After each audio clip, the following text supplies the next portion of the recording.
I just got finished doing my read out loud for The Land of Stories, The Wishing Spell.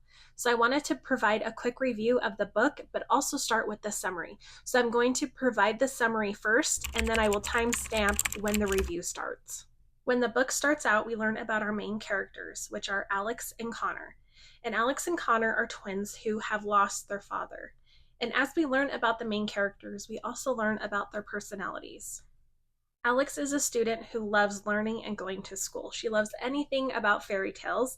Now, Connor is a little bit different. He's a little bit more of a rebel. He doesn't really find interest in school.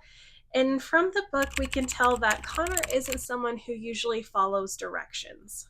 Alex receives a gift from her grandmother, which is the Land of Stories, and she ends up getting sucked into the book. And eventually, so does Connor. So both Alex and Connor are actually in the Land of Stories, or the fairy tale world. Once Alex and Connor get inside the Land of Stories, they're very confused about what's going on. Why are they here? How did they get transported into the fairy tale world? And they meet a character named Froggy. And Froggy is the one who explains that there is something called the wishing spell.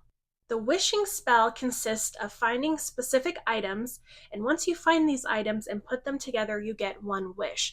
Now, the problem is there's only one wishing spell left. So the twins, Alex and Connor, have to find all the items because they want to go home. Because they're in the fairy tale world, but they really do want to go home. Throughout the book, Alex and Connor are trying to gather all of the wishing spell items, and they get quite a bit of an adventure. There are a lot of things that happen in this book that I didn't know were going to happen. Alex and Connor also eventually find out that the evil queen is also looking for the wishing spell items. Not only are Alex and Connor trying their best to gather all the items, but they're trying to get them before the evil queen gets them as well.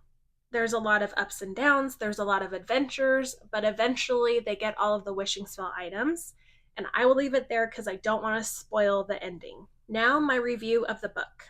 As a former teacher, I read this book as my read out loud every year. This book is great for middle school age students. I taught both 4th and 5th grade, and both of those students love the book.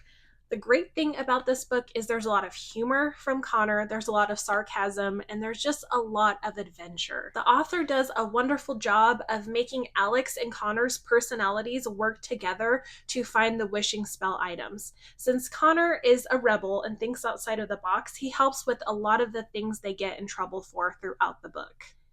Alex, on the other hand, who is a logical thinker, who loves the fairy tale world, she really helps as well because she knows a lot about fairy tales. But the author also puts a spin on all the fairy tales. So you know the general stories, but he may add something to the story that you find really interesting. Overall, I think this is a wonderful book to read on your own or to your students in your classroom. The author is Chris Colfer, and I will say he does a wonderful job of really leading this story on an adventure. Like I said, you don't know what's going to happen next. The reason I don't give it a 10 out of 10 is because sometimes I feel there are words that sound different while I'm reading them out loud. For example, he'll say, Connor was very sorrowful. He could have just said Connor felt very sad, and I understand that we want that extra vocabulary, especially for readers, so we can expose them to more words, but sometimes I don't think it flows very well while I'm reading it out loud. So that's the only thing. If I'm reading it in my head, I think it sounds fine, but then when I'm reading it out loud, I'm like, oh, that's kind of like wonky a little bit. But other than that, that's my only thing. The rest is great. Again, you don't know what's going to happen next. He adds a lot of different elements into fairy tales that make sense, but also take you by surprise.